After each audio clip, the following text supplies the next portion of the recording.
بسم الله الرحمن الرحيم. ومن أحسن قولا ممن دعا إلى الله وعمل صالحا وقال إنني من المسلمين.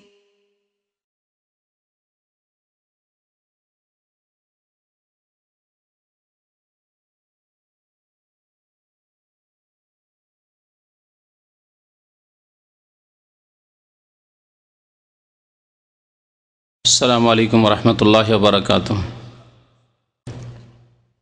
إن الحمد لله نحمده ونستعينه ونستغفره ونعوذ بالله من شرور أنفسنا ومن سيئات أعمالنا من يهده الله فلا مضل له ومن يضلله فلا هادي له وأشهد أن لا إله إلا الله وحده لا شريك له وأشهد أن محمدا عبده ورسوله. يا أيها الذين آمنوا اتقوا الله حق تقاته ولا تموتن إلا وأنتم مسلمون.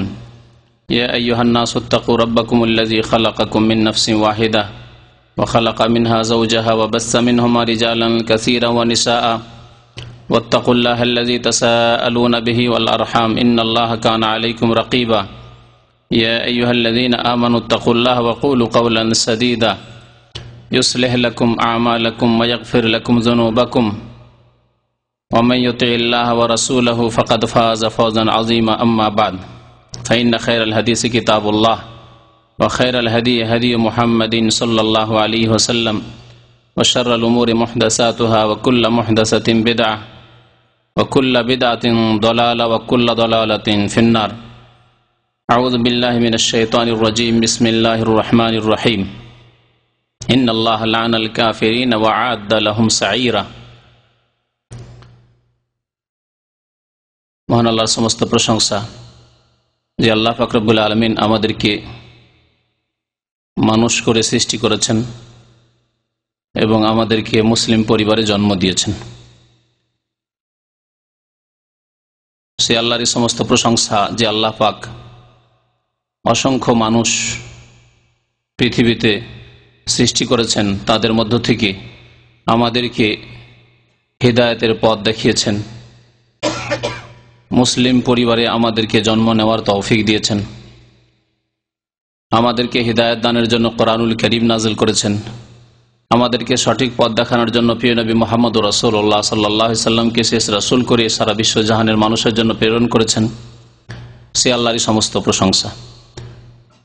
দরুদ ও সালাম নাযিল হোক আমাদের প্রিয় নবী শেষ নবী মুহাম্মদ রাসূলুল্লাহ সাল্লাল্লাহু আলাইহি সাল্লামের প্রতি, যিনি হককে স্পষ্টভাবে মানব জাতি পর্যন্ত পৌঁছে দিয়ে গেছেন এবং বাতিল থেকে সতর্ক করেছেন। আল্লাহুম্মা সাল্লি আলাইহি আল্লাহুম্মা বারিক আলাইহি। আমরা আমাদের দেশের মানুষ মাসলা মাসাইলের ক্ষেত্রে অনেকেই ভালো জ্ঞান রাখে, কিন্তু আকীদার ক্ষেত্রে, ধর্মীয় বিশ্বাসের ক্ষেত্রে আমাদের জ্ঞানের বড় অভাব রয়েছে। এই জন্য দেখা যায় যে আমাদের দেশের মানুষ, একেবারে সাধারণ মানুষ হলেও যদি জিজ্ঞাসা করা হয় উযু ভঙ্গের কারণ কি, অনেকেই বলতে পারবে, প্রায় মুসলমানই বলতে পারবে, সবগুলি না পারলে অনেকগুলি পারবে। যদি বলা হয় নামাজ ভঙ্গ হওয়ার, নামাজ নষ্ট হওয়ার কারণ কি, তাও পারবে বলতে। কিন্তু যদি জিজ্ঞাসা করা হয় ইসলাম নষ্ট হওয়ার কারণ কি, কিছুই বলতে পারবে না।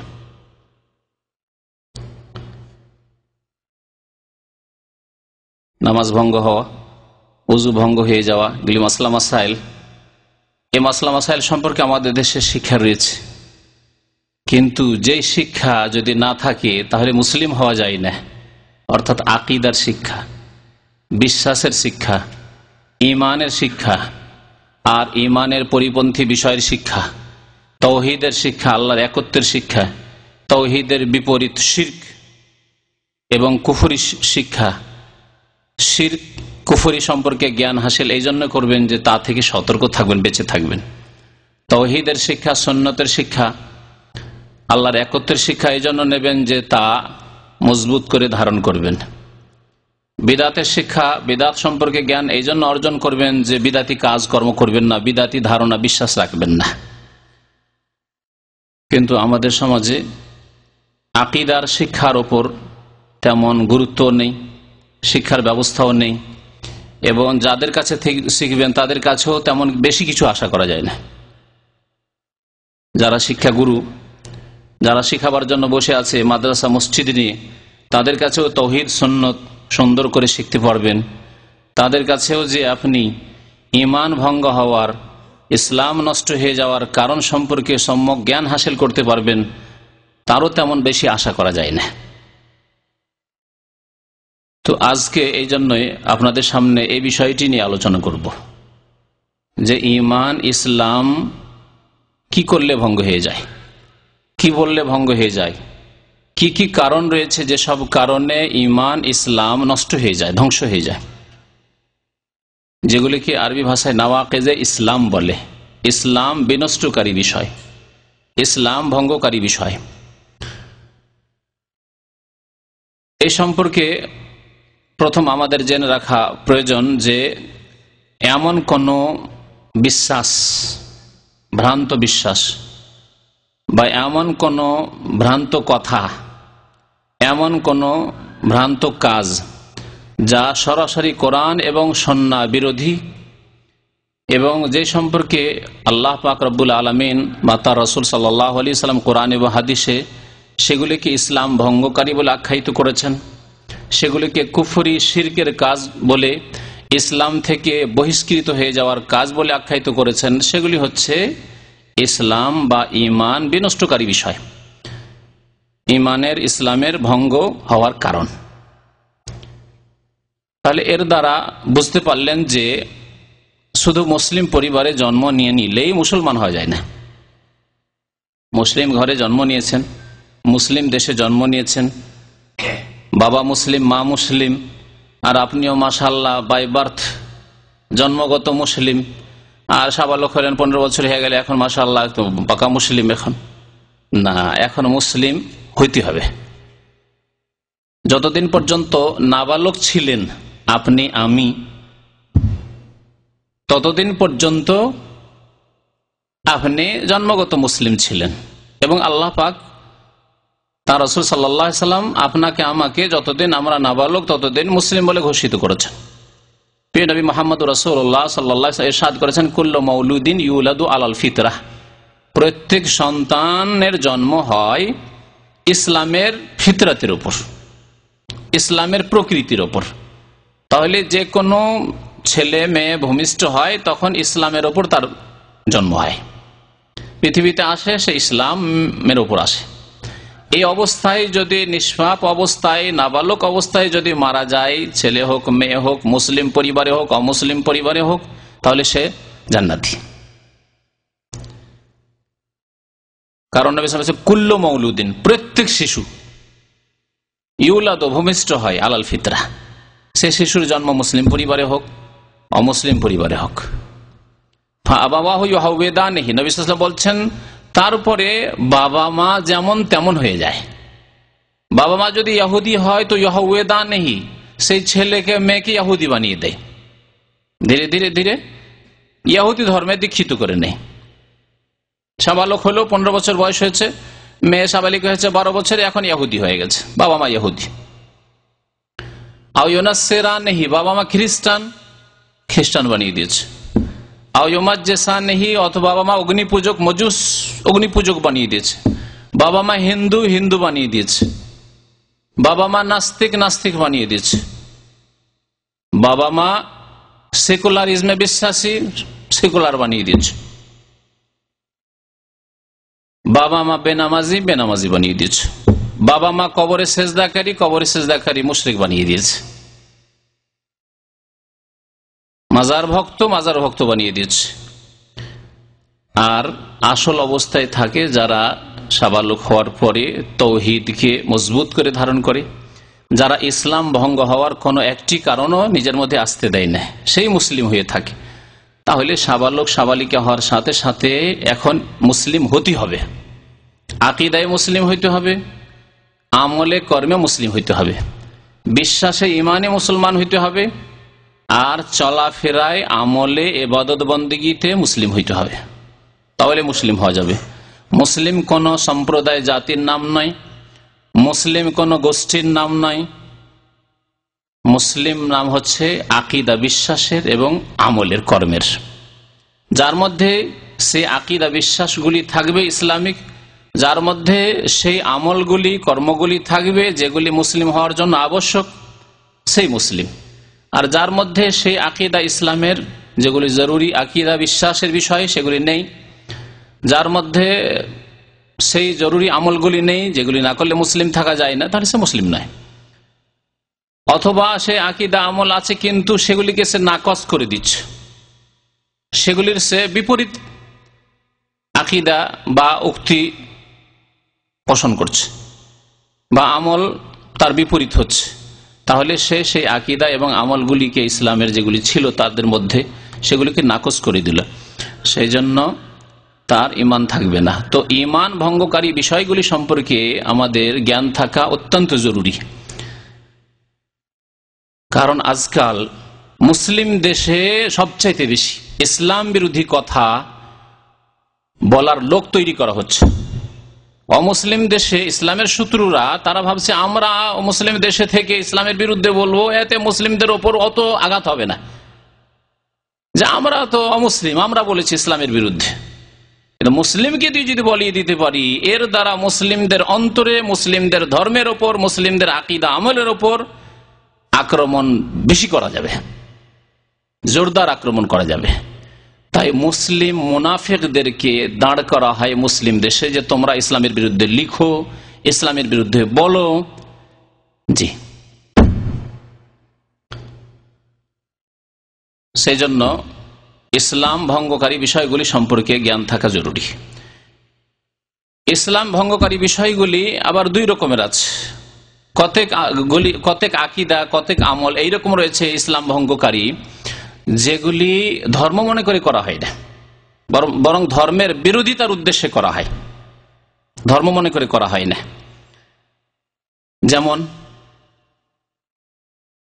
ইসলামের বিরুদ্ধে এই বক্তব্য, বাংলাদেশে এই 2-3 দিন আগের বক্তব্য, যে নারী পুরুষকে সমান অধিকার দিতে হবে, ছেলে মেয়েকে সমান ধন সম্পদ অধিকার দিতে হবে বাবা মায়ের। আল্লাহ পাক রব্বুল আলামিন কোরআনুল কারীমে ইরশাদ করেছেন স্পষ্ট ভাষায়, ইউসিকুমুল্লাহু ফি আওলাদিকুম লিযাকারি মিসলু হাযযিল উনসায়াইন।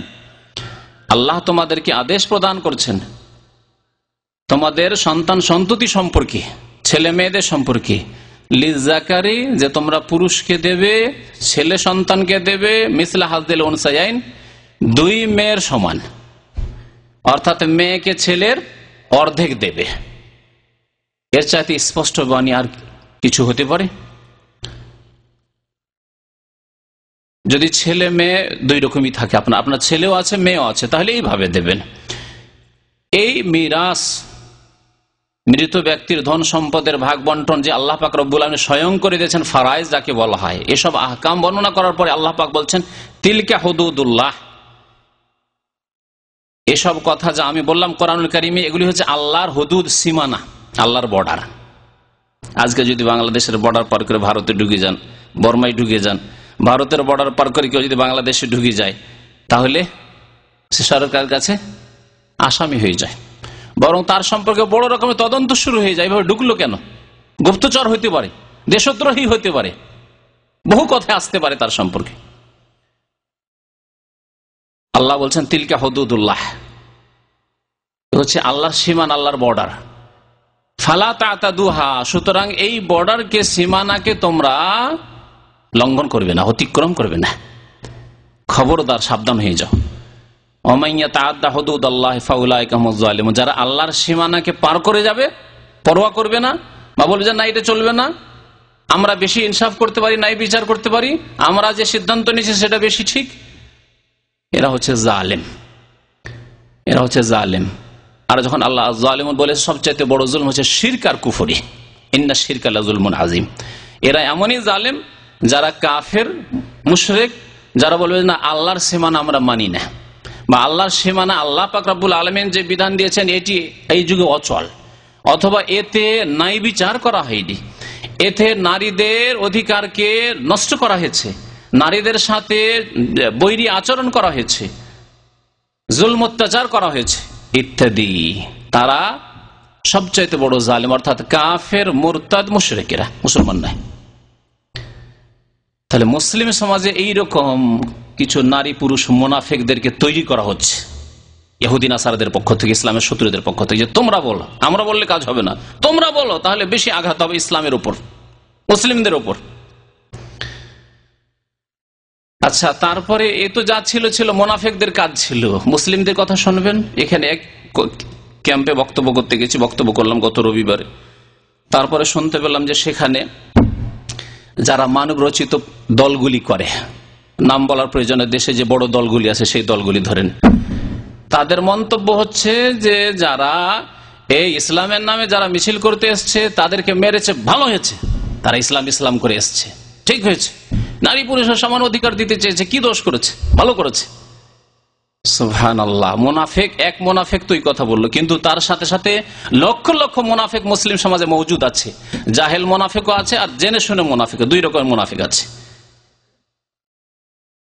তো এই দুই রকমের মুনাফিক দেখছেন, এরাও নিজের ইসলামকে ভঙ্গ করে ফেললো, ইসলামকে নষ্ট করে ফেললো, টের ফেললো না। ওয়াহুম লা ইয়াশউরুন।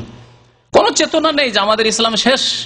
এই কথাতে ইসলাম শেষ যে ঠিক করেছে যারা ইসলামের কথা বলে সরকার একটা পাশ করতে যাচ্ছে, অথবা কেউ একটা বুদ্ধিজীবী বা চিন্তাবিদ এটা পেশ করেছে যে নারী পুরুষের সমান অধিকার হওয়া চাই ধন সম্পদে, ভালো কথা বলেছে। এর বিরুদ্ধে যারা এসছে, মার খেয়েছে, পুলিশের লাঠি চার্জ হয়েছে, ভালো হয়েছে।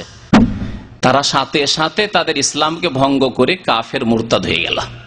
আবু জাহাল, আবু লাহাবের সারিতে ফেরাউন, কারুন, হামান এদের সারিতে দাঁড়িয়ে গেল। এই কথা তারা টের পেল না। আর টের পেল, তাদের পরোয়া নেই।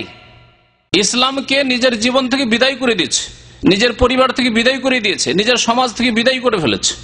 এ হচ্ছে অধিকাংশ মুসলিম সমাজের অবস্থা। তো ইসলাম ভঙ্গকারী, ইমান ভঙ্গকারী বিষয়গুলি সম্পর্কে জেনে রাখা জরুরি। এ সম্পর্কে ওলামায়ে কেরামদের বহু বক্তব্য রয়েছে।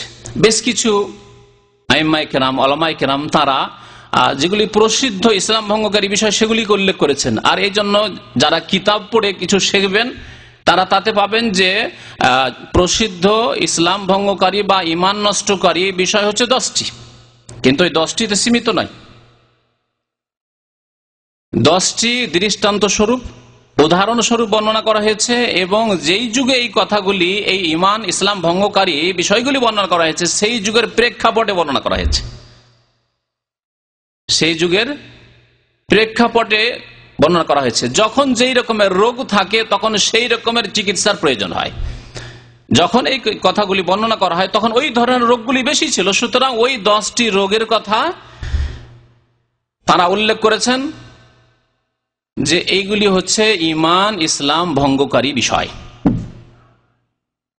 তখনকার যুগে হয়তো নাস্তিকতা ছিল না, সেই জন্য মুসলিম সমাজে নাস্তিকতা ছিল না।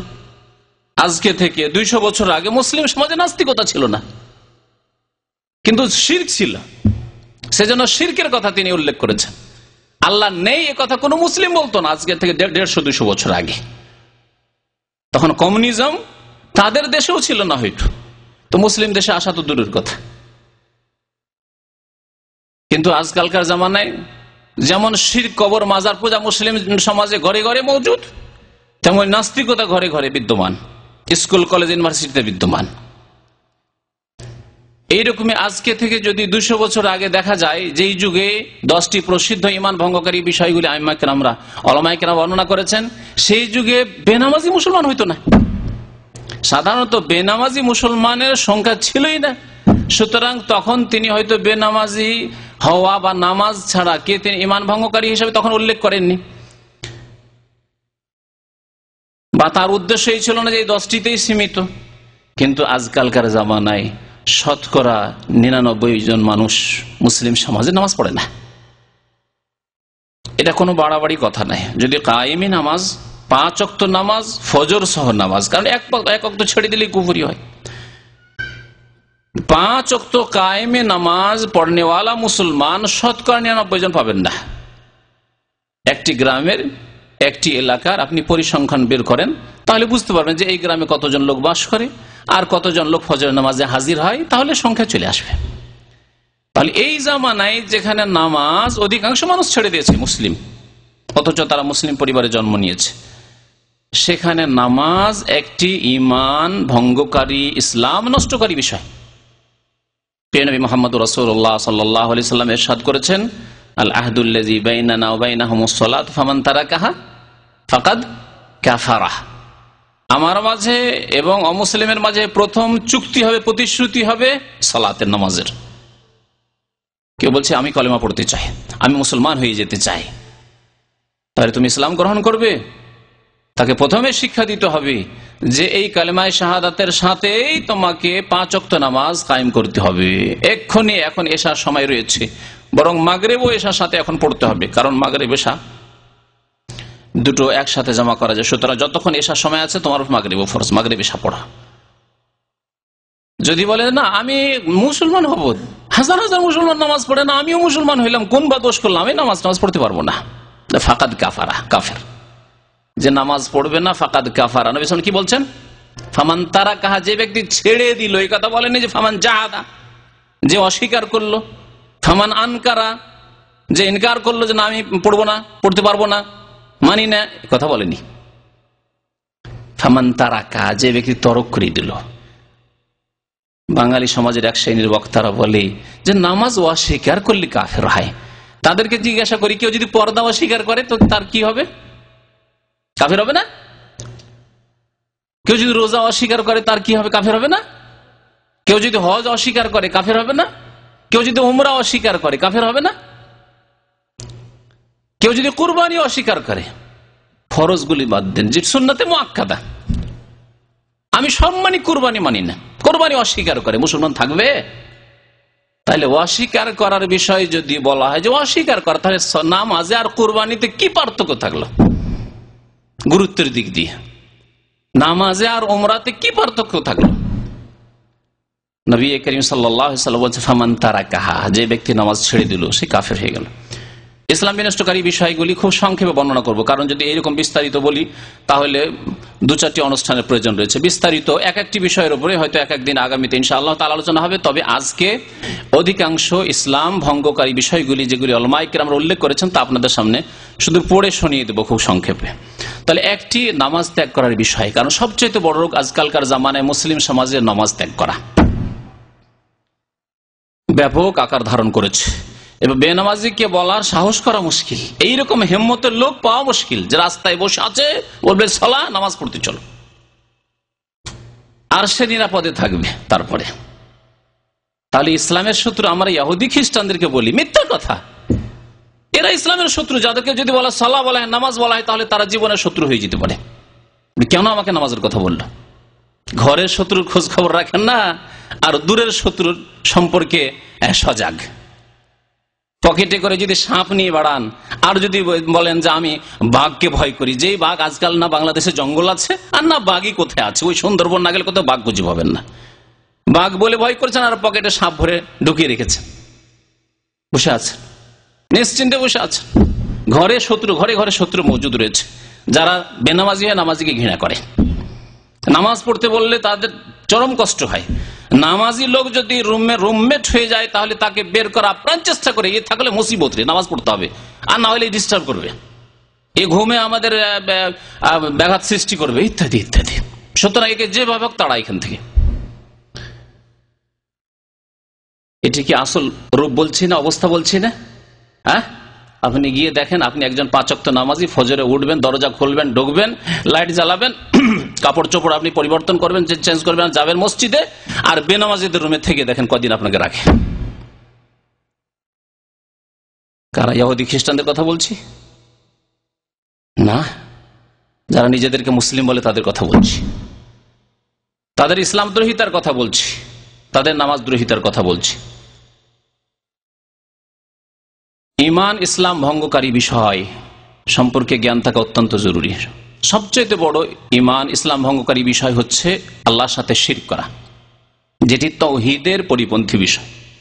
আল্লাহর একত্বের বিপরীত শিরক, আল্লাহর সাথে শরীক করা। আল্লাহর প্রভুত্বে, রুবুবিয়াতে শিরক হোক, আর আল্লাহর ইবাদতে উলুহিয়াতে ইবাদত বন্দেগীতে শিরক হোক, সিজদার ক্ষেত্রে শিরক হোক, দুয়ার ক্ষেত্রে শিরক হোক, আর তাওয়াফের ক্ষেত্রে শিরক হোক, জি, আর উদ্ধার কামনার ক্ষেত্রে শিরক হোক, আর শরণ নেওয়া আশ্রয় গ্রহণ করার ক্ষেত্রে শিরক হোক, যে কোনো ক্ষেত্রে শিরক হোক না, কুরবানি করার ক্ষেত্রে, জবাই করার ক্ষেত্রে শিরক হোক, মানত করার ক্ষেত্রে শিরক হোক, যে কোনো ক্ষেত্রে শিরক হোক না কেন।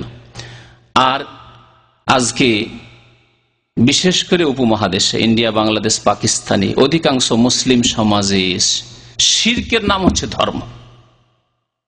তাওহীদের স্থান শিরকে নিয়ে নিয়েছে। মাজার এবং মাজারপন্থী ছাড়া, অর্থাৎ পীরপন্থী, পীর মরে যাওয়ার পরে মাজার কায়েম হয়েছে। মুসলিম সমাজে না পীর আসতো না মাজার হতো, যদি পীর না আসতো মাজার হইতো না। তো এই পীরপন্থী আর মাজারপন্থীদের সংখ্যা বেশি কিনা বলুন তো দেখি বাংলাদেশে? হ্যাঁ, না পীর বিরোধী আর মাজার বিরোধীদের সংখ্যা বেশি? খুঁজেই পাবেন না। এলাকাকে এলাকা অনেক সময় চলে যাবেন বাংলাদেশে, আপনি খুঁজেই পাবেন না যে পীরের বিরুদ্ধে কেউ কথা বলবে, হ্যাঁ, পীরতন্ত্রের বিরুদ্ধে কেউ কথা বলবে, হ্যাঁ, পীর মুরিদের বায়াতের বিরুদ্ধে কেউ কথা বলবে, বক্তব্য করবে, ওয়াজ করবে। আর মাজারের বিরুদ্ধে কেউ কথা বলবে, ওরসের বিরুদ্ধে কেউ কথা বলবে, খুঁজে পাবেন না আপনি। তাহলে সংখ্যা কাদের বেশি? মুশরিকদের বেশি, বহুত্ববাদীদের সংখ্যা বেশি। প্রথম বিষয় ঈমান ভঙ্গকারী, ইসলাম ভঙ্গকারী, যা উলামায়ে কেরাম উল্লেখ করেছেন তা হচ্ছে আর শিরক বিল্লাহ। নবী করিম সাল্লাল্লাহু আলাইহি ওয়াসাল্লামের প্রসিদ্ধ হাদিস সহিহ বুখারী মুসলিমে রয়েছে, ইজতানিবুস সাবআল মুবিকাত, তোমরা বেঁচে থাকো, সাবধান থাকো, সতর্ক থাকো 7টি ধ্বংসাত্মক পাপ থেকে। মুবিকাত, ধ্বংসাত্মক পাপ থেকে তোমরা বেঁচে থাকো। প্রথম হচ্ছে আশিরকু বিল্লাহ, আল্লাহর সাথে শরীক করা। আল্লাহর সাথে শিরক করার বক্তব্য রাখে অনেক বক্তা। দেশি বক্তাদের কথা যখন শুনি, শিরক সম্পর্কে খুব বক্তব্য রাখে। জনসাধারণ ভাববে যারে শিরক সম্পর্কে তো খুব আয়াত বলছে, হাদিস বলছে, অনেক ভালো ভালো কথা বলছে, কিন্তু শিরক তার টার্গেট হচ্ছে শিরক কোনগুলি? মূর্তি পূজা শিরক, হিন্দু যেটা করে শিরক, ইহুদি খ্রিস্টান আল্লাহর পুত্র বলে লাম ইয়ালিদ ওয়া লাম ইউলাদ, এটা হচ্ছে তাওহীদ। আর যদি কেউ বলে আল্লাহর পুত্র, সান অফ গড, তাহলে এটা হচ্ছে শিরক। আর কবর মাজার নামটা উল্লেখই করে না যে কবর মাজার শিরক। কবরে সেজদা করা শিরক, চাদর চড়ানো শিরক, কবরে তওয়াফ করা শিরক, নেকড়ে বাঁধা তেনা পূজা, এই যে তেনা পীরের তেনা পূজা, এই শিরক, এসব কথা উল্লেখ করে না। কেন? কারণ আমার জাতি করছে, তাদের কাছ থেকে ভোট কালেকশন করতে হবে, সেই জন্য ওই সব কথা উল্লেখ করে না। শিরকের ওয়াজ করে, অস্বীকার করার কিছু নেই, কিন্তু শিরক কোনগুলি মুসলিম সমাজের শিরকে চিহ্নিত করা হয় না। কথা ঠিক নয় কি? অমুসলিম সমাজে যেসব শিরক চলছে সেগুলিকে চিহ্নিত করা হচ্ছে যে হ্যাঁ ওইগুলি শিরক। আল্লাহর প্রভুত্বের কথা বলা হচ্ছে, আল্লাহ মহাজ্ঞানী এ কথা বলা হচ্ছে, আল্লাহ কাদির, সর্বশক্তিমান, অলমাইটি, এসব কথাবার্তা বলা হচ্ছে। দেখুন আল্লাহ কত কুদরতে কামেরার মালিক, এসব কথাবার্তা বলা হচ্ছে। কিন্তু পীর ওলি নামে তাদেরকে যে দিয়ে দিয়েছেন আল্লাহর হক, বাইজিদ বোস্তামিকে দিয়ে দিয়েছেন, শাহজালালকে দিয়েছেন, আটরশিকে দিয়ে দিয়েছেন, খাজা মঈনুদ্দিন চিশতিকে দিয়েছেন, জিলানিকে দিয়ে দিয়েছেন, এইসব কথা বলে চিহ্নিত করা হয় না যে রোগ ঘরেই যে রয়েছে। অপরের বাড়ির কি চিকিৎসা করে বাড়াবেন, অমুসলিমদের কি চিকিৎসা করবেন, মুসলিম সমাজের চিকিৎসা করুন, এসব কথা বলা হয় না। সবচাইতে বড় ঈমান ইসলাম ভঙ্গকারী হচ্ছে শিরক। সারা রাত নামাজ পড়েন, তাহাজ্জুদ গুজার, মাশাআল্লাহ তাবারাকাল্লাহ, আর যদি বলেন শেষখানে যে সারা রাত আল্লাহ ইবাদত বন্দি করলাম, তারপরে বলছেন ইয়া গাউসুল আজম মাদাদ, কি হইল? সারা রাতে তাহাজ্জুদ কি হইল? আল্লাহ বলছেন লাইন আশরাকতা লা ইয়াহবাতান্না আমালুক, হে নবী আপনিও যদি শিরক করেন তো আপনার আমল ধ্বংস হয়ে যাবে। আল্লাহ প্রায় 18 জন আম্বিয়ার কথা সূরা আনআমে উল্লেখ করার পরে বলছেন ওয়ালাউ আশরাকু লাহাবিতা আনহুম মা কানু ইয়ামালুন, তারাও যদি শিরক করতেন তাদের সমস্ত আমল ধ্বংস হয়ে যেত। আল্লাহু আকবার। আল্লাহ পাক বলছেন ইন্নাল্লাহা লা ইয়াগফিরু আন ইউশরাকা বিহি, নিশ্চয় আল্লাহ তার সাথে যদি শিরক করা হয় তো কখনো মাফ করবেন না। এই অবস্থায় যদি মারা যায়, সে অন্তরে শিরকের কথা রেখে হোক, আর জবানে রেখে হোক, জবানে উচ্চারণ করে হোক, আর আমলে করে হোক। কেউ হয়তো মাজারে যায়নি, জবানেও বলেননি, কিন্তু অন্তরে বিশ্বাস আছে ওলিয়া উলিয়াকে আল্লাহ এত ক্ষমতা দিয়েছেন যে তারা ছেলে মেয়েও দিতে পারে, সন্তান দিতে পারে, তারা রোগ ভালো করতে পারে, তারা গায়েবী সাহায্য করতে পারে, তারা জীবিত উঠে চলে আসতে পারেন ইত্যাদি। বিমান দুর্ঘটনা হচ্ছে, উদ্ধার করে নিতে পারেন, পানি জাহাজ ডুবে যাচ্ছে, উদ্ধার করে নিতে পারেন, তারা এই আকীদা এখানে ঢুকানো আছে। তাহলে মুশরিক। ইন্নাল্লাহ লা ইয়াগফিরু আন ইউশরাকা বিহি, এই অবস্থায় যদি মারা যায় আল্লাহ কখনো মাফ করবেন না। ওয়ায়াগফিরু মা দুনা যালিকা লিমান ইয়াশা, শিরকের চাইতে ছোট গুনাহ যেগুলি, শিরকের চাইতে যেগুলি নিম্নমানের গুনাহ, সেগুলিকে আল্লাহ মাফ করবেন। শিরকের সমান গুনাহ আল্লাহ মাফ করবেন না, অর্থাৎ নাস্তিকতার গুনাহ আল্লাহ মাফ করবেন না। বেনামাজি হয়ে অবস্থায় মরে গেল আল্লাহ মাফ করবেন না। ইমাম ইবনে উসাইমিন রাহমাতুল্লাহি আলাইহি নামাজ ত্যাগের বিধান একটি ছোট্ট বই আছে, বাংলায় অনুবাদ হয়েছে, পড়বেন। তাতে বলেছেন যে বেনামাজির গুনাহ মাফ হবে না ওই অবস্থায় মরে গেলে, কারণ নামাজ ত্যাগ করার গুনাহ শিরকের সম পরিমাণ। আল্লাহ বলেছেন মা দুনা যালিকা, মানে মা আকাল্লা যালিক, শিরকের চাইতে কম মানের গুনাহ যদি হয়, নিচের গুনাহ হয়, তাহলে আল্লাহ মাফ করবেন। তাহলে সমান গুনাহ আল্লাহ মাফ করবেন না। একটা লোক শিরক করছে, কবরে সেজদা করছে বা মূর্তিকে দেবী দেবতাকে সেজদা করছে, আর একজন বলছে নো গড, কার্ল মার্কসের মতো। আর একজন বলছে আমি ধর্ম মানি না, তাহলে ওই ধর্ম মানি না, আল্লাহ নেই, ওর গুনাহ আল্লাহ মাফ করবেন নাকি? আল্লাহ তো বলছেন শিরকের গুনাহ মাফ করবো না, তাহলে কি বলবেন যে ওগুলো মাফ হয়ে যাবে? না, সেগুলি হচ্ছে শিরকের সমান, তার চাইতে কিছুতেই কম নয়। ওই রকমই বেনামাজির জন্য, যে বেনামাজি অবস্থায় মরে গেল, আল্লাহ প্রত্যেক গুনার ক্ষেত্রে একটা ইউ টার্ন রেখেছেন, সেটার নাম হচ্ছে তাওবা, ইল্লা মান তাবা।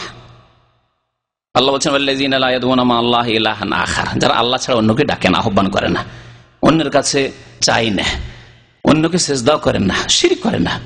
ওয়ালা ইয়াকতুলুনা আন-নাফসাল্লাতী হারামাল্লাহু ইল্লা বিল হক, যাকে হত্যা করা আল্লাহ হারাম করেছেন তাকে হত্যা করে না, অন্যায়ভাবে কাউকে হত্যা করে না। আল্লাহ যতক্ষণ আদেশ না হয়েছে না, খুন করেন না। আর ওয়ালা ইয়াজনুন, জিনা করে না। ওয়া মান ইয়াফআল যালিকা ইয়ালকা আসামা, আল্লাহ পাক রব্বুল আলামিন তিনটি শাস্তির কথা ইউযাফ লাহুল আযাব ইয়াউমাল কিয়ামাতি ওয়া ইয়াখলুদ ফীহি মুহানা ইল্লা মান তাবা। বহু গুনাহের কথা আল্লাহ পাক রব্বুল উল্লেখ করার পরে কি বলছেন? ইল্লা মান তাবা, তওবার রাস্তা খোলা আছে যতক্ষণ বেঁচে আছো। কিন্তু এই অবস্থায় যদি মরে যাও, শিরক করা অবস্থায়, শিরকি আকীদা রাখা অবস্থায় মরে যাও, বেনামাজি অবস্থায় যদি মরে যাও, নাস্তিকতার অবস্থায় যদি মরে যাও, ধর্মনিরপেক্ষতা সেকুলারিজমে বিশ্বাসী অবস্থায় যদি মরে যাও, মানব রচিত বিধানই তোমাদের সমস্যার সমাধান করতে পারে, কোরআন এবং হাদিস দিয়ে সমস্যার সমাধান আজকের যান্ত্রিক সভ্যতার যুগে অসম্ভব, হতে পারে না বা চলবে না বা সমান সমান। তাহলে এই অবস্থায় যদি মরে যাও তাহলে চিরকাল জাহান্নামে থাকতে হবে এবং কাফের মুরতাদ হয়ে মরলে আল্লাহ কখনো মাফ করবেন না। লা ইয়াগফিরু আন ইউশরাকা বিহি।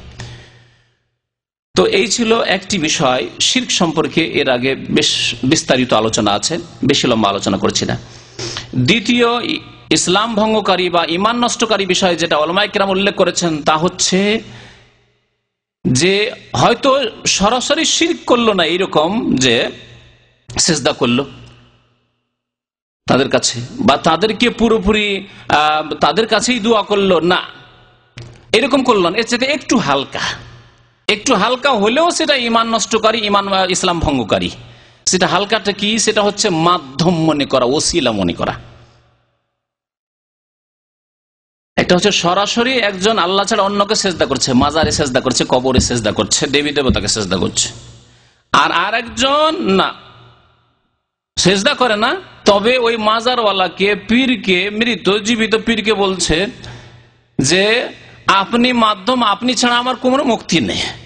হে পীর বাবা, হে খাজা বাবা, হে শাহজালাল বাবা, হে বায়েজিদ বস্তামি, হে অমুক, হে তমুক, হে বাবা পীরে কিবলা, আপনার ছাড়া আমার কোনো উপায় নেই, আপনি আমার সুপারিশ করিয়েন। মৃত ব্যক্তির কবর কাছে গিয়ে বলছে আপনি আল্লাহর কাছে সুপারিশ করে। তাহলে দাতা আল্লাহকে মানলো, পার্থক্য এতটুকু। দাতা আল্লাহকে মানলো, কিন্তু ভাবলো যে আল্লাহর কাছ থেকে এই ওলি আউলিয়া সৎকর্মশীল লোকেরা, সলেহীন, এরা নিয়ে দিতে পারে, এদের এতটুকু ক্ষমতা আছে। যারা মাধ্যম মনে করলো তারা শিরক করলো, কুফরি করলো, তাদের ঈমান ইসলামকে ভঙ্গ করে দিল। উযু ভঙ্গ হওয়ার মতো, নামাজ ভঙ্গ হয়ে যাওয়ার মতো তাদের ঈমান ইসলামই ভঙ্গ হয়ে গেল। নামাজ ভঙ্গ হলে নামাজটা আবার পড়ে নেওয়া যায়, বা নামাজই ভঙ্গ হলে একটা নামাজ নষ্ট হলো, বাকি নামাজগুলি তো হয়েছে যেগুলো ঠিক করেছেন আপনি। ওযু ভঙ্গ হলে একবারের ওযু হয়তো জোহরের ওযু আপনার ভঙ্গ হয়েছে, কিন্তু আসর মাগরিবের ওযু তো ঠিক আছে, কিন্তু ঈমান ইসলাম যদি ভঙ্গ হয়ে যায় একবার আর ওই অবস্থায় যদি থেকে যান, তাহলে চিরকাল ওই কুফরির অবস্থায়, শিরকের অবস্থায় আপনি মরে চিরকালের জন্য জাহান্নামবাসী হয়ে গেলেন। এই হচ্ছে পার্থক্য।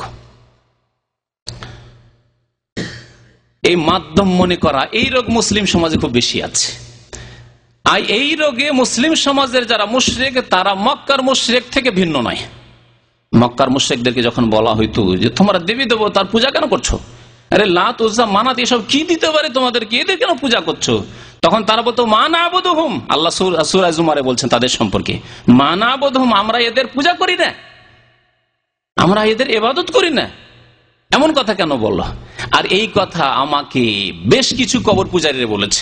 একবার মসজিদ নববীতে বসে আছি রিয়াজুল জান্নায়, আর এক হায়দ্রাবাদী এক কবর পূজারী মুশরিক পাশে বসে ইয়া রাসূলুল্লাহ জিকির করছে, ইয়া রাসূলুল্লাহ, ইয়া রাসূলুল্লাহ, ইয়া রাসূলুল্লাহ জিকির করছে। তো আমি তার সাথে আলোচনায় বারবার বলছি যে আমাদের দেশে কবর পূজারী রয়েছে, কবর পূজা করে। বলছে যে আপনি চরম অন্যায় কথা বলছেন। কেন? কবর আবার কেউ পূজা করে নাকি? কবর পূজা কেউ করে না। বলে কবরে সেজদা করা এটি পূজা নয়, কবর আল্লাহর কাছে দোয়া করা এটি পূজা নয়, এটি ইবাদত নয়। জি, দেখলেন চরম রাগ যে আপনি বলবেন যে তোমরা কবরের পূজা করো, কবর পূজক তোমরা, চরম রাগ তাদের।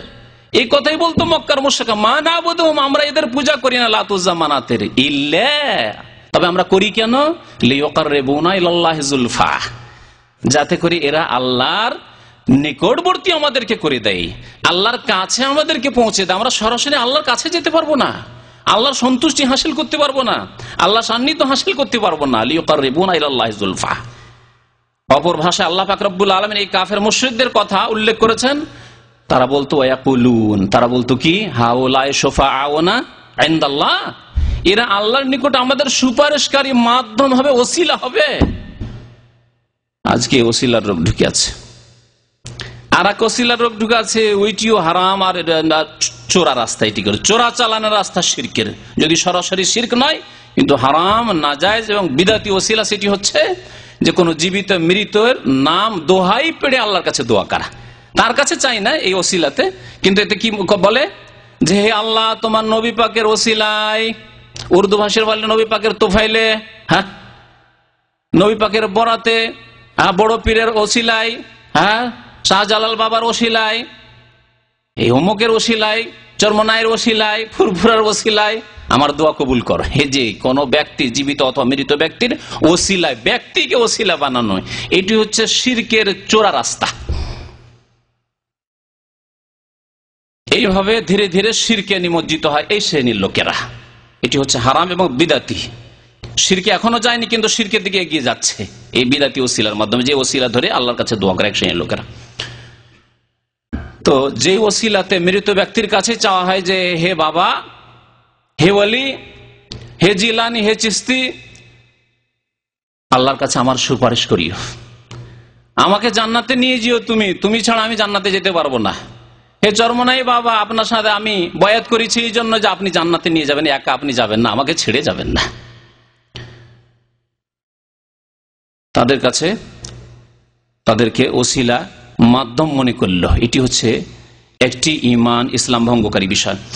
ঈমান ইসলাম ভঙ্গকারী আরেকটি বিষয় হচ্ছে যে অমুসলিমকে মুসলিম মনে করা, অথবা কাফেরকে কাফের না মনে করা। এই রোগ আছে না নেই আমাদের সমাজে? অধিকাংশ মানুষকে বলতে শোনা যায় বাঙালি সমাজে যে ইসলাম ধর্মে কাফেরকেও কাফের বলতে নাই, বলে না? ইসলামে কি করতে নাই? কাফেরকেও কাফের বলতে নাই। কত যে শুনবেন আমাদের সমাজে এই কথাটি, এই কুফরি কথাটি, ঈমান ভঙ্গকারী কথা।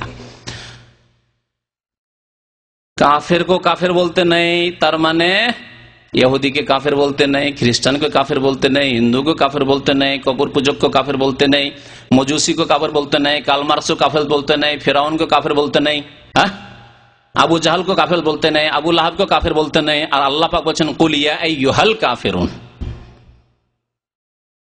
আল্লাহর কথা সত্য নাই, জাহেল সমাজের কথা সত্য? চিন্তা করুন তো দেখি। তাহলে এটি হচ্ছে ঈমান ভঙ্গকারী বিষয়। যেই ব্যক্তি কাফেরকে কাফের মনে করে না, মনে করে যে না তাদেরও মুক্তি হতে পারে, তারাও তো ধর্মকর্ম করছে, তারাও বেশ কিছু ভালো কাজ করছে। টেরেসা কলকাতায় বসে বসে তা হয়েছে, ও তো দাতব্যমূলক অনেক কাজ করলো। বড় বড় শিক্ষিত মুসলিম সমাজের ডাক্তার, মাস্টার, ইঞ্জিনিয়ার, তাদের কাছ থেকে এইসব কথাবার্তা শোনা যায়। এদের কাছ থেকে ইসলাম ভঙ্গকারী, এদের ইসলাম বেশি ভঙ্গ হয়। এদের উজু টুটে না, এদের আগে ইমানই টুটে আছে, এদের ইসলামই টুটে আছে। উজু টুটার প্রয়োজন নেই, উজু নষ্ট হওয়ার প্রয়োজন নেই, আর নামাজ নষ্ট হওয়ার প্রয়োজন নেই। তার আগে ইমানই নষ্ট হয়ে আছে, তার উজু আর নামাজের প্রয়োজনই কি? উজু নামাজ তো তখনই প্রয়োজন হবে যখন ইমানটা ঠিক থাকবে, ইসলাম ঠিক থাকবে।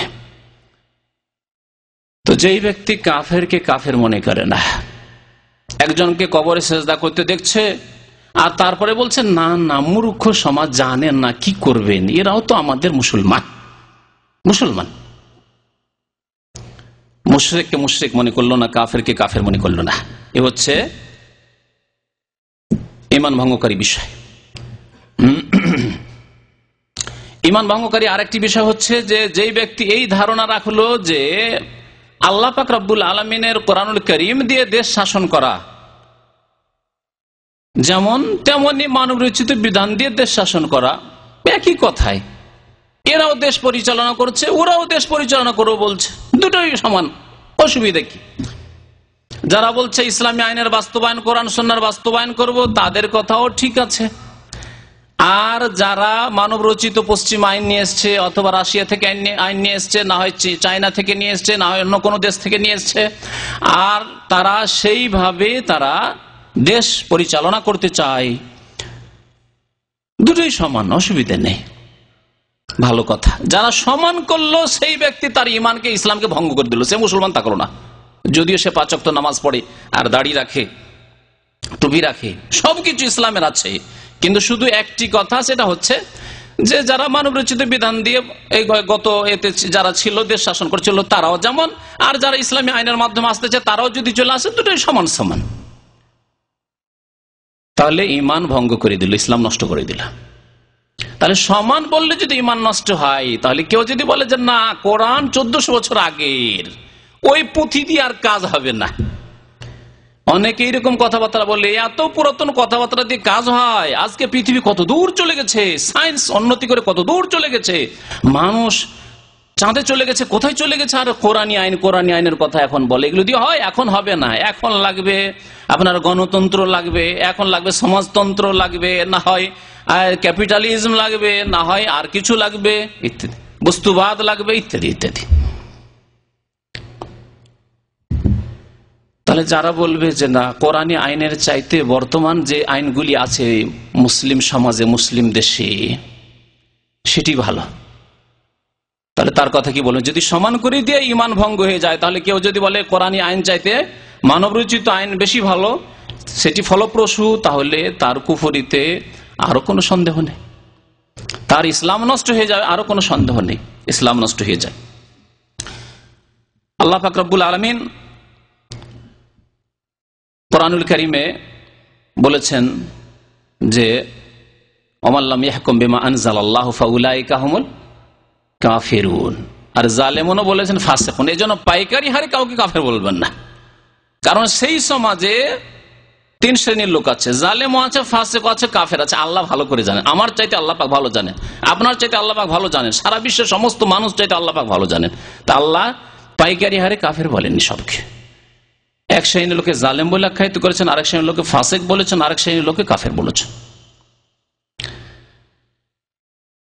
এই বিষয়ে বিস্তারিত যাচ্ছে না, বিস্তারিত আলোচনার জন্য যথেষ্ট সময়ের প্রয়োজন রয়েছে। আর একটি বিষয় রয়েছে, সেটি হচ্ছে যে একটি লোক দ্বীন-ই ইসলাম বা ইসলামের বিধিবিধানকে ঘৃণা করে, ইসলামের খুঁটিগুলি নয়, নামাজ, রোজা, হজ, যাকাত হয়তো আছে, কিন্তু দাড়িকে ঘৃণা করে। আর দাড়িকে ঘৃণা করা মুসলমানের সংখ্যা কত যে আছে আল্লাহ পাকই ভালো জানেন, আল্লাহ পাক ভালো জানেন। স্ত্রী স্বামীর দাড়ি বরদাস্ত করতে পারে না, এইরকম রিপোর্ট আমার কাছে আর ফতুয়া যে কত এসেছে আল্লাহ পাক জানেন। গত সপ্তাহে এক ভাই, গত কয়েকদিন আগে মাত্র এক ভাই এসে বলছে যে শেখ আমি দাড়ি রাখার জন্য আপ্রাণ চেষ্টা করছি, কিন্তু একটি বড় বাধা। তাই আমি হাসতে হাসতে বললাম যে আচ্ছা হোম মিনিস্টার তাই না? হ্যাঁ ঠিক বুঝেছেন আপনি, হোম মিনিস্টার সবচেয়ে বড় বাধা। গৃহমন্ত্রী, জি, স্ত্রী বড় বাধা। ঠিক। আর এক ভাই আমার সাথে হজ করে আলহামদুলিল্লাহ তওবা করেছেন, আদাড়ি রেখেছেন, সেই ওয়াদা করেছেন আরাফার মাঠে তিনি এখনো কাতিফে তিনি থাকেন, এক ইঞ্জিনিয়ার, বড় দাড়ি রেখেছেন। তো তিনি এই সমস্যায় হজে ওখানে উল্লেখ করলেন। আমি বললাম আল্লাহর উপর ভরসা করেন এবং লা তাআতা লি মাখলুকিন ফি মাসিয়াতিল খালিক, সৃষ্টিকর্তা আল্লাহ পাকের নাফরমানি করে কোনো মানুষের আনুগত্য নেই, বাবার আনুগত্য নেই, মায়ের আনুগত্য নেই, শাসকের আনুগত্য নেই। তাহলে স্ত্রীর আনুগত্য তো ইসলাম নেই। ইসলামের আনুগত্য কোথায় আছে? স্ত্রীর পরামর্শ আছে, হ্যাঁ, পরামর্শ নিতে পারেন সংসার চালাবার ক্ষেত্রে, যতটুকু পরামর্শ সে দিতে পারে পরামর্শ নেবেন, কিন্তু আনুগত্য ইসলামে আবার স্ত্রীর কোথায় আছে? আনুগত্য আপনার আছে স্বামী। আর রিজালু কাওয়ামুনা আলান নিসা, যাদের আনুগত্য আছে, উলিল আমর, আলেমের আনুগত্য আছে, শাসকের বাদশার আনুগত্য আছে, রাষ্ট্রপতির আনুগত্য আছে, প্রধানমন্ত্রীর আনুগত্য আছে, বাবা মায়ের আনুগত্য আছে, তাদের আনুগত্য সম্পর্কে রাসূলুল্লাহ সাল্লাল্লাহু আলাইহি ওয়াসাল্লাম বলছেন যে আল্লাহর নাফরমানি করে কোন মানুষের আনুগত্য করবে না, হারাম। তো যারা শরীয়তের কোন একটি বিষয়কে বা একাধিক বিষয়কে ঘৃণা করবে, বড় আফসোস লাগে। একটি নতুন যুবক মানুষ দাড়ি রেখেছে, দাড়ি রেখে নিজের বংশের লোকদের কাছে গিয়েছে, বলছে যে কি তুমি এগুলো নিয়ে আসলে, এ তো ডাস্টবিনে ফেলার জিনিস, ডাস্টবিন জুবালা বলছে, ডাস্টবিন এ কোথা থেকে নিয়ে আসলে, যাও ফেলে আসো, ফেলে আসো। আল্লাহু আকবার। এই একটি কথা যথেষ্ট। যেই ব্যক্তি শরীয়তের একটি বিষয়কে ঘৃণা করলো, সেই ব্যক্তি তার ঈমান ইসলামকে ভঙ্গ করলো, তার ঈমান টুটে গেছে, ইসলাম টুটে গেছে, তার ওযু করে আর লাভ নেই, নামাজ পড়ে লাভ নেই। এখন তওবা করে ফিরে আসতে হবে। একটি রাস্তা রয়েছে, নতুন করে মুসলিম হইতে হবে, না হলে তার ইসলাম নেই।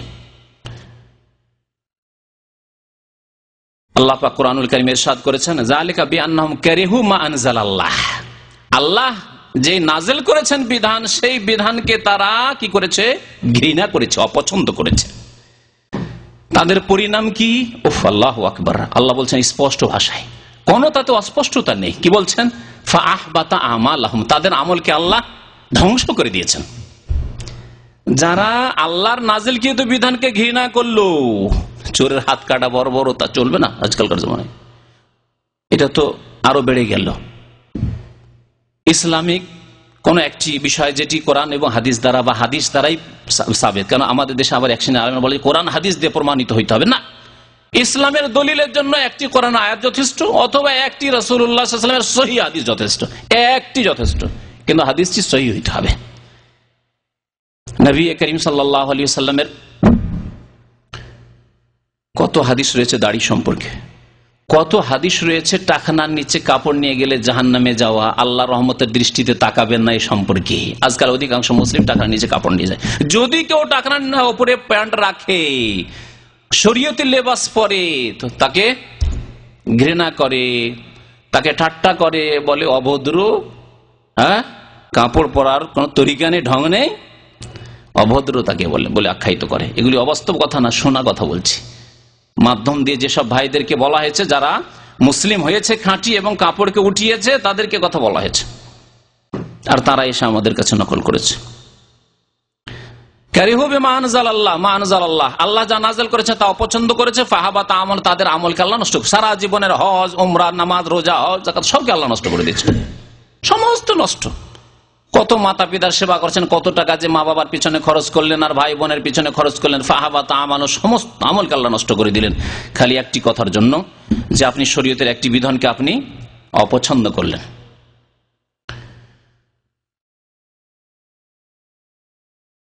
সাত নম্বরে, যেই ব্যক্তি শরীয়তের কোনো কিছু নিয়ে ঠাট্টা করবে, একটা হচ্ছে ঘৃণা করা আর একটি হচ্ছে ঠাট্টা করা, দুটি হচ্ছে ইসলাম বিরোধী, ইসলাম ভঙ্গকারী, ঈমান ভঙ্গকারী বিষয়। যে ব্যক্তি শরীয়তের কোনো কিছু নিয়ে ঠাট্টা করবে, আমাদের দেশে একটি কথা আছে, মোল্লার দৌড় মসজিদ আছে,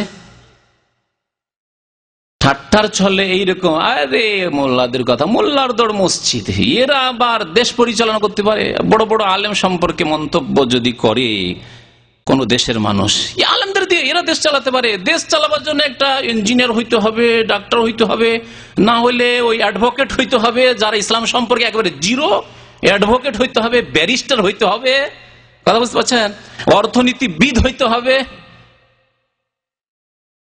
এসব হইতে হবে। আর মোল্লার দৌড় মসজিদ। এই ব্যক্তি কি করলো? ঠাট্টা করলো। কেউ যদি ঠাট্টার চলে, আমাদের দেশে মোল্লা বলে, আর এক শ্রেণীর জাহেল আর বলে মুতাওয়াহ। এতে এই মুতাওয়াহ শব্দের অর্থ ভালো, কিন্তু যদি ঠাট্টার ছলে বলে তাহলে এটি ইসলাম ভঙ্গকারী বিষয়। আর আরেকটা হচ্ছে যে ঠাট্টার ছলে নয়, হয়তো মুতাওয়াহ মানে হচ্ছে যারা নফল কাজ করে, তাতাওয়া থেকে। ফরজ ওয়াজিব তো করেই, কিন্তু নফল কাজ করে, মুস্তাহাব কাজ করে। অর্থ ভালো, কিন্তু অর্থ ভালো হইলেই যে ভালো অর্থে ব্যবহার করে তা নয়। মোগলদের যুগে মোল্লা শব্দটি খুব সম্ভ্রান্ত শব্দ ছিল, খুব সম্মানীয় শব্দ। মোল্লা মানে বড় বড় আল্লামাদেরকে, বড় বড় ফাকিহদেরকে ভারতে বড় বড় ওপর পোস্টে চাকরি করতো মোগলদের জামানায়, মুসলিম রাজত্বের কালে। তখন তাদেরকে মোল্লাজি বলা হইত। আর আজকালকার মোল্লাদের কথা শুনলে হয়। এক মহিলা বলছে, মোল্লাদের কথা শুনে খালি বাচ্চা জন্মে দিয়ে রাস্তায় ছেড়ে দিলি হবে। এই কথা মহিলা বলে আমার কাছে এই খবর পৌঁছেছে। আল্লাহু আকবার। এটা কি ঠাট্টা নয়? যে মোল্লা আলেম সমাজ কি বলছে? তাজাওয়াজুল ওদুদ আল ওলুদ, বেশি বেশি বাচ্চা জন্ম দাও। এই বক্তব্য শোনার পরে মন্তব্য করছে যে মোল্লাদের কথা শুনে বেশি করে বাচ্চা জন্মে দিয়ে রাস্তায় শুধু ছেড়ে দিলাম, মানুষ করতে পারলাম না, তাইলে হবে? ঠাট্টা, ঈশ্বরীয়ত নিয়ে ঠাট্টা। এতে ইমান ভঙ্গ হয়ে যায়, ইসলাম ভঙ্গ হয়ে যায়। ইমান ইসলামের উজু টুটে গেছে, লাভ নেই আর অন্য কোন আমল করে, কিছুই পাবেন না আল্লাহর কাছে। ইমানের নবায়ন করতে হবে। এখন এক্সপায়ার হয়ে গেছে ইমান, ইসলাম নবায়ন করতে হবে, তাজদীদ, রিনিউয়াল করতে হবে। ইসলাম ভঙ্গকারী এ সম্পর্কে আল্লাহ পাক রব্বুল আলামিন স্পষ্ট ভাষায় বলেছেন যে কুফরি কাজ, ঠাট্টা করা। কুল আবিল্লাহি ওয়া আয়াতিহি ওয়া রাসূলিহি কুনতুম তাস্তাহজিউন। মুনাফিকরা ঠাট্টা মজাক করেছিল। সাহাবায়ে কেরামদেরকে কি বলেছিল জানেন? বলেছিল যে এরা হচ্ছে খুব পেটুক শব্দটি তারা বলেছিল। আর বলেছিল আজবানু ইনদাল লিকা, আর যুদ্ধের ক্ষেত্রে যখন আসে তারা, তখন তারা হচ্ছে কাপুরুষ বলেছেন। আল্লাহর নবী সাহাবায়ে কেরামদেরকে মুনাফিকরা, ইবনে উবাইয়ের লোকেরা বলেছিল যে কাপুরুষ বলেছিল, আর পেটুক বলেছিল, আর দুনিয়ামুখী, এরা লোভী, ঈশ্বরের পেটের পিছনে পিছনে ছুটে। নবী করিম সাল্লাল্লাহু আলাইহি ওয়াসাল্লামের কাছে সাহাবী খবর দেবেন কি তার আগে আয়াত নাযিল হয়ে গেছে। এই আয়াত নাযিল হয়েছে, কুল আবিল্লাহি, আল্লাহর সাথে, আল্লাহর আয়াতের সাথে, বিধানের, শরীয়তের বিধানের সাথে, ওয়া রাসূলি, আল্লাহ রাসূলের সাথে কুনতুম তাস্তাহজিউন, তোমরা ঠাট্টা মজাক করো। লা তাতাজিরু। ওই মুনাফিকরা এসে ওজর পেশ করছে আল্লাহ নবীর কাছে, ইয়া রাসূলুল্লাহ, আসলে আমরা খুব ক্লান্ত হয়ে গেছিলাম। তো ক্লান্ত হয়ে থাকলে মানুষ একটু রসিকতা করলে কিন্তু একটু শরীরটা কি হয়, মনটা ফ্রি হয়। এই যুক্তি তারা পেশ করেছিল। কুন্না নাতাহাদাস হাদিসার রাকবি। এই দীর্ঘক্ষণ এই সফরে, তাবুক থেকে তারা ফিরে আসছিল, সফরে ক্লান্ত হয়ে পড়েছিলাম এই দীর্ঘদিন ধরে এই সফর করার কারণে, যার ফলে আমরা রাস্তাতে সময় কাটাবার জন্য, সময় পার করার জন্য একটু রসিকতা করছিলাম। আসলে ঠাট্টা বিদ্রুপ করিনি, একটু রসিকতা করছিলাম, আর সময়টা আমাদের কাটবে, একটু মনটা আমোদ ফুর্তি হবে। এই আমোদ ফুর্তি করার জন্য আর কিছু নয়। মুনাফিকরা এসে এইরকম অজুহাত পেশ করলো নবী করিম সাল্লাল্লাহু আলাইহি ওয়াসাল্লামের কাছে।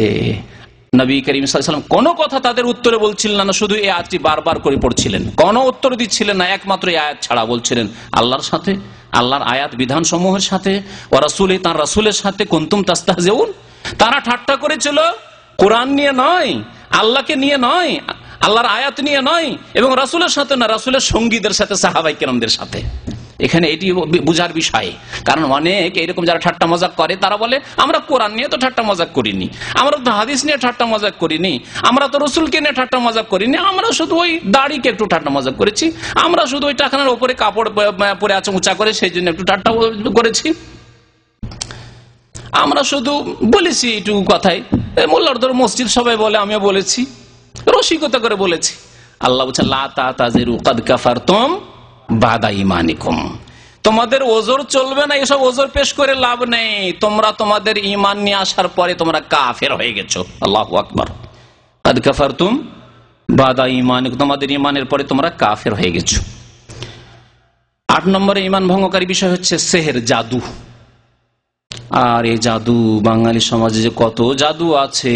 আমরা যখন উত্তরপ্রদেশে, ভারতের ইউপিতে পড়াশোনার জন্য আসি, তো বাঙালি আমাদের কথা শুনেই শুধু উর্দু ভাষী ইউপির লোকেরা ভয় করতো, যারে বাঙালিকে কিছু বলবি না, কেন বাঙালি মানেই জাদু। আসলে আমরা পরিবারের এলাকাতে আমরা জানতাম, এইসব খোঁজ খবর রাখতাম না, কিন্তু দূরের লোকেরা খবর রাখে যে জাদু কোথায় আছে। আমরা খোঁজ খবর রাখি না, কিন্তু দূরের লোকেরা খোঁজ খবর রাখে যে জাদু কোথায় আছে। প্রাচীন যুগে অখণ্ড বাংলা আর আসাম, ত্রিপুরায় বাংলা বলে মাতৃভাষা অধিকাংশ মানুষ, আসামের লোকও বাংলা ভাষা বলে, আর পশ্চিমবঙ্গ অখণ্ড বাংলা, আর যে বাংলাদেশ, এই সবগুলিতে সবচেয়ে বেশি গোটা অখণ্ড ভারতের মধ্যে জাদু ছিল। যার ফলে পুরনো যুগ থেকে কথা খুব প্রসিদ্ধ লোক সমাজে যে বাঙ্গাল কি জাদু, বেঙ্গলের জাদু। তো অখণ্ড বাংলা এবং আসাম, যে নবাবদের যুগে বাংলা আসাম একসাথে ছিল, তো এই বাংলা আসামের জাদু সবচেয়ে বড় জাদু, সবচেয়ে বড় জাদু। আর এই জাদু কত যে জাদু করে, স্ত্রীকে স্বামী জাদু, স্ত্রী স্বামীকে জাদু করছে, এটা অহরহ হচ্ছে। এখানে এক ভাই ছিলেন ওইরকম, জাদুতে পেরেশান থেকে একবারে তার স্বাস্থ্য নষ্ট হয়ে দেশে চলে গেছে। স্ত্রী একটু সন্দেহ হয়েছে যে ও আর একটা বিয়ে করবো করছে, দিল জাদু করে। অথবা ভালোবাসে না, যে এরকম ভালোবাসা চাই এরকম ভালোবাসে না, কোন দিকে এর মন যায় নাকি, এর মনটা ফিরাতে হবে যাতে করে আমার পাগল হয়ে থাকে, দিল জাদু করিয়ে। মাকে গিয়ে বললো যে মা কিছু করতে হবে, একটা কিছু খাওয়াইতে হবে তোর জামাইকে, দিল। যেখানে পাক না কেন এই জাদু আমাদের দেশে খুব বেশি রয়েছে, আর জাদু সবচেয়ে বেশি মহিলাদের মধ্যে রয়েছে। এই জন্য আল্লাহ পাক রব্বুল আলামিন কোরআনুল কারীমের সূরা ফালাকে মহিলাদের জাদুর কথা উল্লেখ করেছেন। অমিন শাররিন নাফাসাতি, মহিলাদের জাদুর কথা বলেছেন। নাফাসাতি ফিল উকাদ, গ্রন্থিতে ফুৎকার দান কারিনী বলেছেন, কারি আল্লাহ বলেননি। মহিলাদের মধ্যে জাদু বেশি আছে, কোরআনের সাক্ষী। পুরুষদের মধ্যেও জাদু আছে, কিন্তু মহিলাদের মধ্যে বেশি জাদু আছে। তো জাদু যে ব্যক্তি শিখবে, যে করবে, যে করাবে, সবাই তাদের ঈমান ইসলামকে ভঙ্গ করে দিবে। যতই নামাজি হোক না কেন, যতই বাকি ধার্মিকতা থাক না কেন, সমস্ত ধ্বংস হয়ে যাবে। কারণ জাদু শিরক ছাড়া হয় না, জিনের সাহায্য ছাড়া, আল্লাহ ছাড়া অন্যের নাম নেওয়া ছাড়া জাদু হয় না। জাদু মানে শিরক করতে হয়, ইসলাম বিরোধী শিরক কুফরি করতে হয়, কালামুল্লাহ কোরআনুল কারীমের সাথে অবমাননা করতে হয়, ইত্যাদি ইত্যাদি। নাপাক বস্তুর ব্যবহার করতে হয় পবিত্র আল্লাহর কালাম, রাসূলের কালামের সাথে, ইত্যাদি। এসব ঈমান ভঙ্গকারী বিষয়। সুতরাং জাদু হচ্ছে কুফরি কাজ। যে ব্যক্তি জাদু শিখবে, যে জাদু করবে, যে জাদু করাবে। আল্লাহ কোরআন কারীমে স্পষ্ট ভাষায় বলেছেন, ইন্নামা নাহনু ফিতনাতুন ফালা তাকফুর। হারুত মারুত যে এসেছিলেন তারা বলতেন যে আমরা তোমাদের পরীক্ষার জন্য এসেছি আল্লাহর পক্ষ থেকে, খবরদার তোমরা কুফরি করিয়ে নাও। অর্থাৎ জাদুর শেখা এবং ব্যবহার করা কুফরি কাজ। আল্লাহ পাক আরো ওই আয়াতগুলিতে বলছেন, একটি অংশে কি বলছেন, ওমা কাফারা সুলাইমানু ওয়ালাকিন্না শায়াতিনা কাফারু। সুলাইমান আলাইহিস সালাম কুফরি করেনি, তিনি জাদুবিদ্যা শেখেননি, শেখাননি। তবে শয়তানরা কুফরি করেছে, তারা কাফের হয়েছে। কেন? তারপরের অংশটুকুতে আল্লাহ বলছেন, ইউআল্লিমুনা আন-নাসাস সিহর, মানুষকে তারা কি করত? জাদুর শিক্ষা দিত, সেই জন্য তারা কাফের হয়ে গেছে। তাহলে জাদুবিদ্যা হচ্ছে কুফরি এবং এর শাস্তি পৃথিবীতে হচ্ছে হত্যা। শরীয়তের বিধানে যা নবী সাল্লাল্লাহু আলাইহি ওয়াসাল্লামের একাধিক হাদিস রয়েছে। আর এ হচ্ছে ধ্বংসাত্মক গুনাহ, আর এর পরিণাম হচ্ছে চিরকাল জাহান্নাম। 8 নম্বরের ঈমান নষ্টকারী বিষয় হচ্ছে যে ইসলাম বা মুসলিমের বিরুদ্ধে, মুসলিম দেশের বিরুদ্ধে অমুসলিমকে সাহায্য করা। এতে একটু বিস্তারিত একটু আলোচনার প্রয়োজন রয়েছে, যেটা খুব সংক্ষেপে বলছি। সেটা হচ্ছে এটাকে যদি বৈধ মনে করে বা ভালো মনে করে, বাধ্য হয়ে নয়, যদি মনে করে যে অমুসলিমদের সাহায্য করা আমার জন্য জায়েজ মুসলিমদের বিরুদ্ধে বা ইসলামী দেশের বিরুদ্ধে। যেমন মুসলিম দেশের বিরুদ্ধে গোয়েন্দাগিরি করা কাফের দেশের পক্ষ থেকে। বহু লোক এরকম আছে যারা মুসলিম দেশের বিরুদ্ধে কাফের দেশের পক্ষ থেকে কি করে?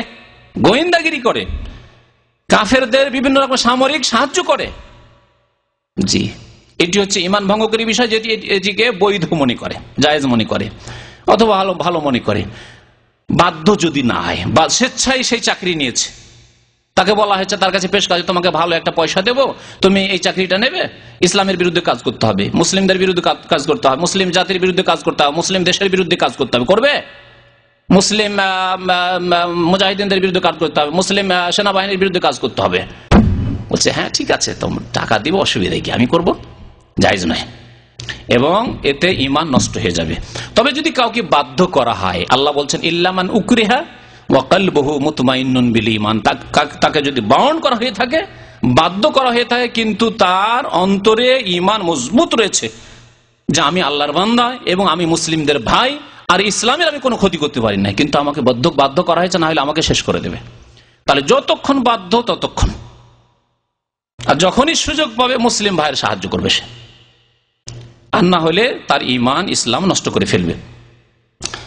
আর একটি বিষয় হচ্ছে ঈমান ভঙ্গকারী, তা বিদআত পন্থীদের মধ্যে রয়েছে।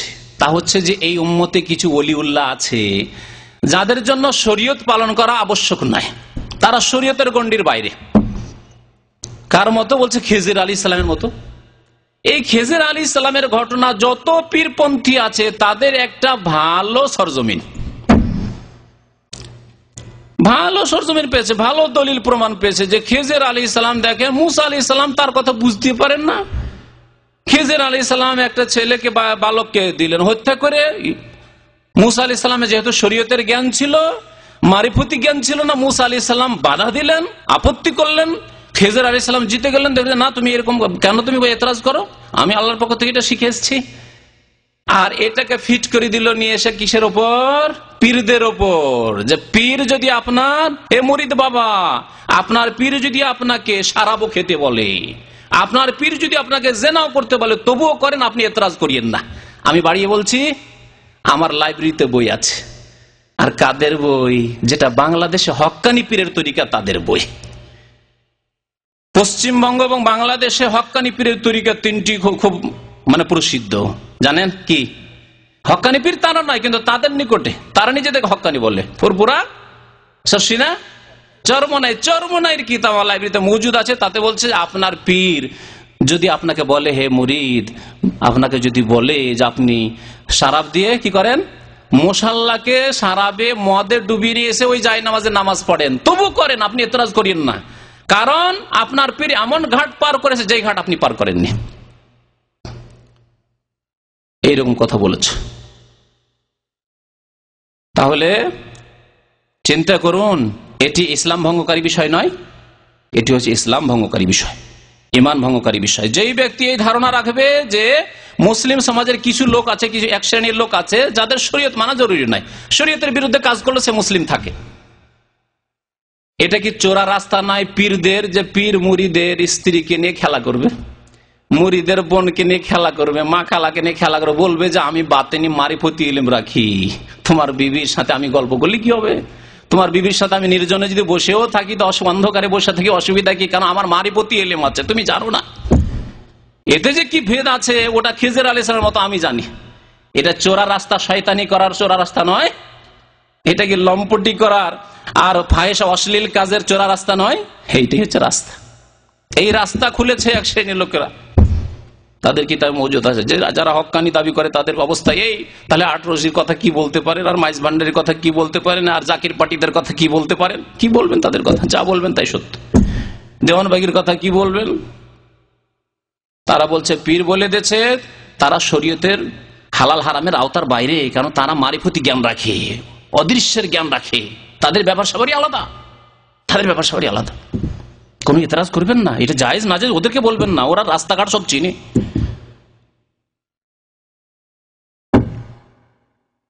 এটি হচ্ছে ঈমান ভঙ্গকারী একটি বিষয়, তাতে ঈমান থাকবে না। এই বিশ্বাস যদি একটা সাধারণ মুরিদ রাখে যে না আমার পীর কিবলার জন্য জায়েজ, অসুবিধা নেই, তিনি যদি নামাজ না পড়েন তিনি পার করে গেছেন।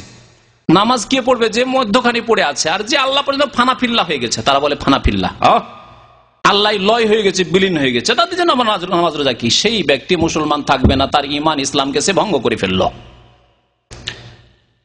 এমন একটি বিষয়, যে বিষয় সম্পর্কে আরো বিস্তারিত আলোচনা প্রয়োজন রয়েছে। আর একটি বিষয় দিয়ে শেষ করব, সেটা হচ্ছে যে ইসলাম সম্পর্কে মোটেই শিক্ষা না নেওয়া, আল্লাহর দিন থেকে, কোরআন এবং হাদিস থেকে, শরীয়তের বিধান থেকে একেবারে বিমুখ হয়ে পড়া।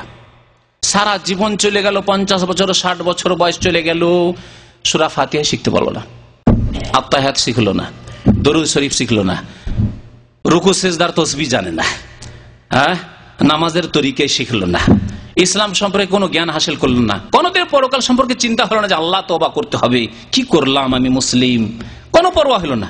সারা জীবন সমস্ত পার্টি করলো, আওয়ামী লীগে পোষাইলো না, বিএনপিতে ঢুকে পড়লো, বিএনপিতে পোষালো না, আরেক পার্টিতে ঢুকে পড়লো, খুব দৌড়াদৌড়ি ছোটাছুটি করলো, এগুলোর জন্য করেছে, কিন্তু ইসলামের জন্য কোনো তার কাজ নেই, আমল নেই, আপনার সচেতনতা নেই, কোনো কিছু নেই। একটা লাইফ কেটে যাচ্ছে আল এরাজ আন দীনিল্লাহ, আল্লাহর দিন থেকে বিমুখ হয়ে, একেবারে না শিক্ষা, এলমের ক্ষেত্রে বিমুখ, শিক্ষার ক্ষেত্রে শিক্ষা নেইনি, আমলের ক্ষেত্রে বিমুখ, সারা জীবন চলে গেছে নামাজ পড়েনি, সারা জীবন চলে গেছে আল্লাহর ভয় তার অন্তরে হয়নি, সারা জীবন চলে গেছে তওবা হয়নি। জি, এইরকম অবস্থায় যাদের কেটে গেল, ওই অবস্থায় মরে গেল, পাপমুখী হয়ে, দুনিয়ামুখী হয়ে, পয়সামুখী হয়ে, নেতৃত্বমুখী হয়ে, আখেরাত মুখী হতে পারলো না, কবর মুখী হতে পারলো না, কোন দিকে যাচ্ছি এই খেয়াল আসলো না, আল্লাহর দিকে মুখ করতে পারলো না, কোরআন সুন্নাহর দিকে মুখ করতে পারলো না, কিবলা কোরআন সুন্নাহকে বানাতে পারলো না, কাবাকে কিবলা বানাতে পারলো না, নিজের নেতাকে কিবলা বানিয়ে থাকলো, মানব রচিত বিধানকে কিবলা বানিয়ে থাকলো। এটি হচ্ছে ঈমান ভঙ্গকারী বিষয়। এদের মধ্যে ঈমান নেই, এদের মধ্যে ঈমান নেই।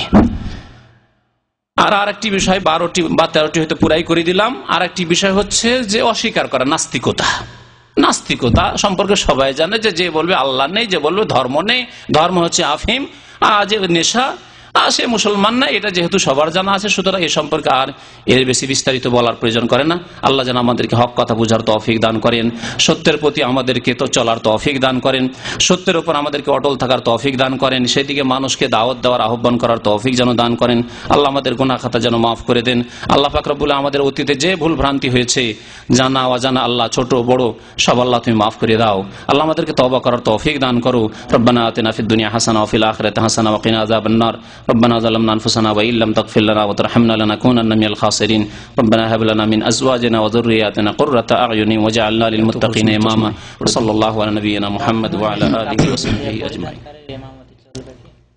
টাকনোর নিচে কাপড় যে পরবে সেই ব্যক্তি কাবিরা গুনাহ করলো। নবী সাল্লাল্লাহু আলাইহি ওয়াসাল্লাম জাহান্নামের সংবাদ দিয়েছেন তার সম্পর্কে। সুতরাং যে ব্যক্তি কাবিরা গুনাহ করলো সেই ব্যক্তি ফাসিক। আর ফাসিকের পেছনে নামাজ হবে যদি সে নামাজ শুরু করে দিয়ে থাকে, অথবা সবগুলি একই রকম, সব যদি কানা হয় তো কোন একটা কানাকে তো ইমাম বানাইতে হবে, তাই না? তো সবাই যদি টাকনার নিচে কাপড়ওয়ালা থাকে তো কোন একটা লোককে তো ইমামতি করাইতে হবে। কিন্তু যদি দেখা যায় ওদের মধ্যে একজন সৎ আছে, টাকনার উপরে কাপড় আছে, তাকে আগে বাড়াইতে হবে, ওই ফাসিককে আগে বাড়াবেন না। জি, নবী করিম সাল্লাল্লাহু আলাইহি ওয়াসাল্লাম সুপারিশ করবেন মুমিন মুসলিম যারা ইসলামকে ভঙ্গ করেনি এবং যারা ইসলামের গণ্ডিতে ছিল। তাহলে কাফের জন্য সুপারিশ হবে না। ফামা তানফাউ শাফাআতু শাফিঈন, বুঝতে পেরেছেন? ইয়াউমা লা ইয়ানফাউ মালুন ওয়ালা বানুন, সন্তান কাজে আসবে না। নবী সাল্লাল্লাহু আলাইহি ওয়াসাল্লাম সন্তান হইলেও কাফের জন্য কাজে আসবে না। আর আরেকটা হচ্ছে যারা মুসলিম ছিল কিন্তু ইসলাম থেকে বেরিয়ে গেছে, তাদের জন্য কাজে আসবেন না নবী করিম সাল্লাল্লাহু আলাইহি ওয়াসাল্লাম। বাকি যারা ইসলামের মধ্যে আছে, ভুল ভ্রান্তি হয়েছে কিন্তু শিরক কুফরি পর্যন্ত পৌঁছেনি, ইসলামকে ভঙ্গ করেনি, ইসলামের উজু নষ্ট হয়নি, তাহলে তাদের জন্য ইনশাআল্লাহ তাআলা নবী সাল্লাল্লাহু আলাইহি ওয়াসাল্লামের শাফাআত হবে ইনশাআল্লাহ। দেশে জরুরি অবস্থায় মিটিং মিছিল নিষিদ্ধ, জরুরি আইন ভঙ্গ করে জঙ্গি মিছিল করা জায়েজ? মিছিল করা ইসলামী কাজ নাই। এই যে জঙ্গি মিছিল, জঙ্গি কেন? কোন মিছিল জায়েজ নাই। এই আওয়ামী লীগ এই মিছিল এলো কোথা থেকে? ইসলামে কোথায় মিছিল আছে বলুন তো দেখি? কোরআন এবং হাদিস ঘেটে ফেলে দেন, আছে কোথাও ইসলামী মিছিল? মিছিল করা ইসলামের নেই। ইসলামের খাতিরে হোক আর ইসলামের বিরুদ্ধে হোক, আমি মনে করি না যে এটি এসছে পশ্চিমা দেশগুলি থেকে, ইউরোপ আমেরিকা থেকে এসছে।